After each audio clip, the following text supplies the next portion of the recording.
Hi, I'm Rebecca. I'm 17 years old. I'm from Webb Mills, and this is my best friend Andrew, and this is my story. Uh, I started coming to iMatter last year was my first year, actually.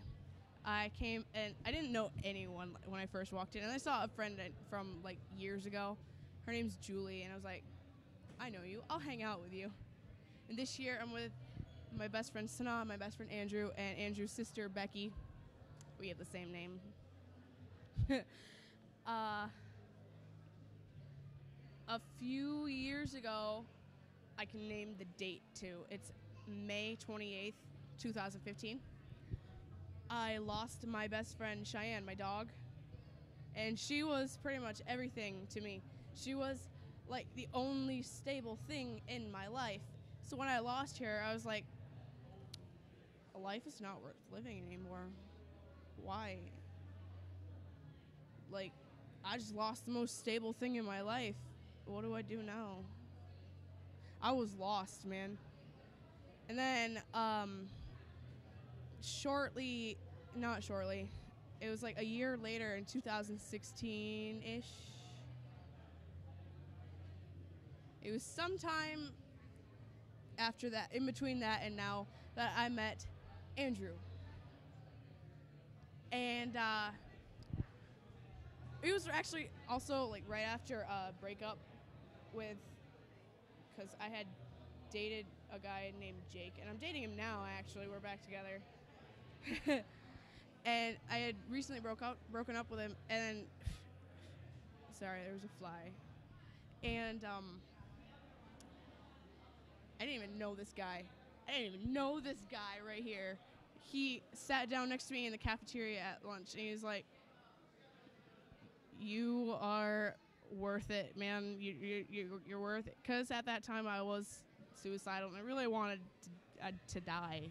Not gonna lie.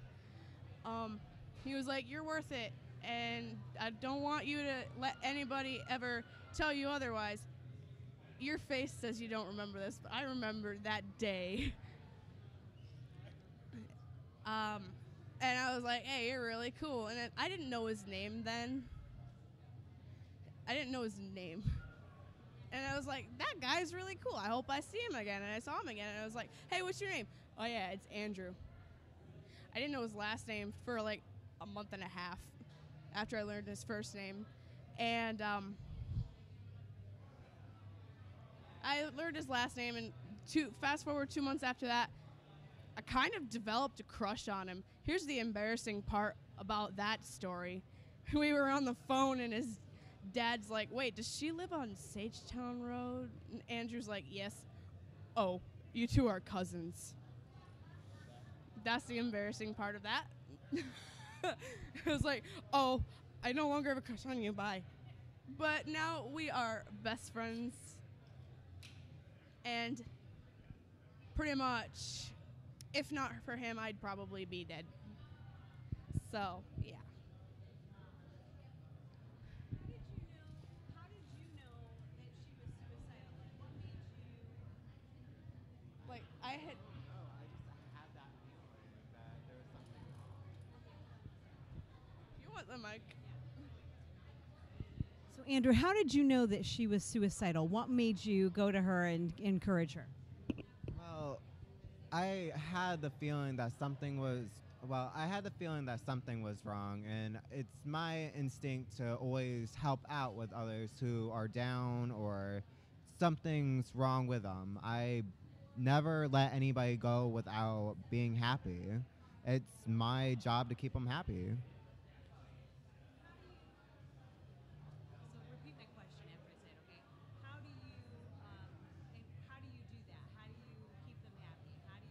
What do you do that you feel is your job to like pull them out of pit? What I feel is my job to keep them happy is just to tell them, hey, just sit them down, talk to them, see what's going on, see what their problem is.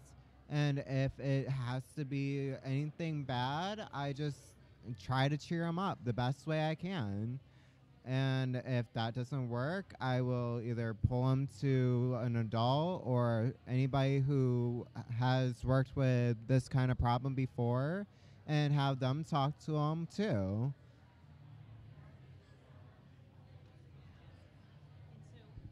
So I want to ask you, what do you feel like he did that helped you, turn the corner? Because you said you were suicidal, and now, how are you?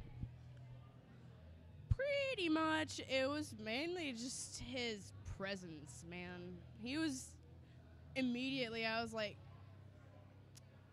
I like this human. I want him in my life.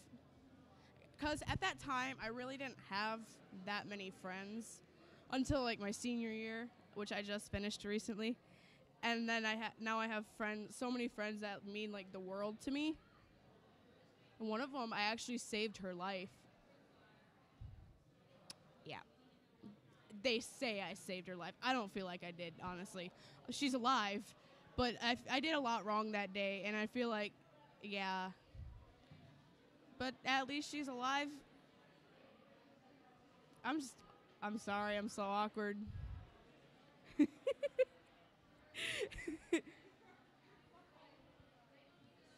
So pretty much just like the presence of my friends is what made me like not be the way I was.